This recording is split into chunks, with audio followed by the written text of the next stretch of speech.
মানুষ যা কল্পনা করতে পারে মানুষ তা করে দেখাতে পারে। মানুষের কাছে অসাধ্য কিছু নাই, মৃত্যু ছাড়া, except death, মৃত্যু ছাড়া মানুষ সবকিছুকে জয় করতে পারে। মৃত্যু ছাড়া যে কোনো অসাধ্যকে সাধন করার ক্ষমতা মানুষকে দিয়ে দিয়েছে কে? হারার জন্য তোমার জন্মই হয় নাই, তোমার জন্ম হয়েছে জিতার জন্য, বিজয়ের জন্য তোমার জন্ম।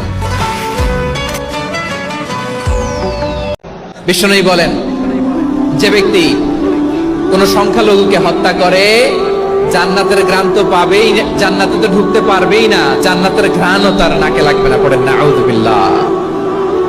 পরিবর্তনটা আস্তে আস্তে হয়। এই খুনে ধরা সমাজ এমনি নষ্ট হয় নাই, দীর্ঘদিনে নষ্ট হয়েছে। এটা ঠিক করতে হইলে আমাদের দীর্ঘ সময় লাগবে, দীর্ঘদিন লাগবে, অনেক ঘাম ঝরাতে হবে, অনেক পথ যেতে হবে, মাইলস টু গো। ঠিক কিনা? নামাজ, রোজা, দানের চেয়েও বড় কোন শ্রেষ্ঠ ইবাদতের কথা আমি কি তোমাদের বলবো না?